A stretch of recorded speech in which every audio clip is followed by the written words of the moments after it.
Left, raw HTML. Right, the exact same code styled with CSS. Without CSS, the browser renders a vertical stack. HTML is built to organize information, not design it. Our goal is to move from that unstyled stack to the structured preview in under 5 minutes. To start, open your workspace. You'll need your index file and your linked styles.css file ready to go.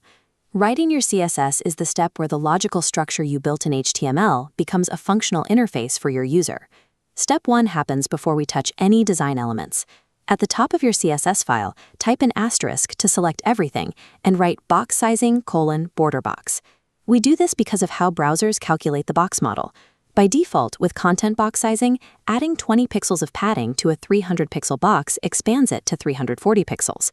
Switching to border box absorbs padding internally. The width stays exactly 300 pixels.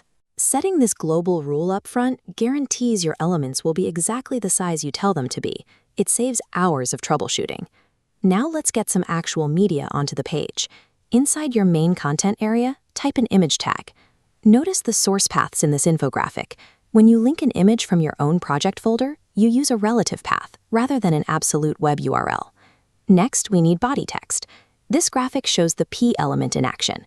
Wrap your plain text inside paragraph tags so the browser knows how to format those blocks. For your navigation links, format them into an unordered list using UL and LI tags.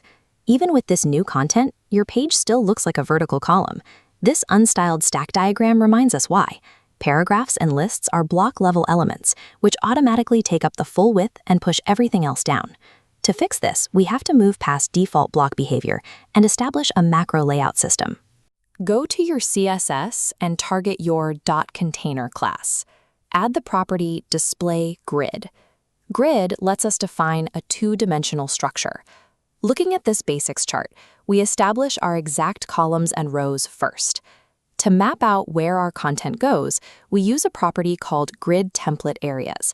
This lets us draw a literal text map of our zones: header, nav, main, aside, and footer. This diagram shows the connection perfectly. The syntax in your CSS selectors must precisely match the names defined in your template areas. When matched, the elements snap from a vertical stack into the two-column structure defined by your grid. Because grid controls rows and columns simultaneously from a single parent container, it is the most efficient way to build the overarching skeleton of your page. With the main page structured, we can focus on smaller components, like turning our vertical list of navigation links into a horizontal menu. This Flexbox infographic shows how we do it. By applying display flex and setting the flex direction to row, we break the default vertical stacking of the list. To spread the links out, add justify content space between.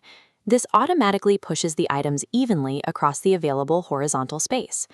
Unlike Grid, Flexbox operates in one dimension at a time, either a row or a column, along a single main axis, as shown here. Grid handles the large-scale architectural zones, and Flexbox aligns the specific content inside those zones. Together, they form the core of modern layout design. Let's finish the layout by making the navigation bar stay visible when the user scrolls down.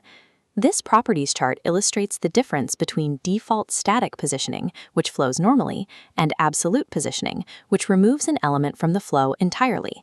Instead of those, go to your nav selector and write position sticky, followed by top 0. This side-by-side shows how sticky positioning works. Initially, the element sits right where it belongs in the normal document flow. But the moment you scroll past it, it hits that 0-pixel threshold we set, and it locks to the top edge of the viewport. Adjusting these positioning rules allows you to pull specific elements out of the static page structure and create interactive, persistent tools for the user. Take a look at your browser window.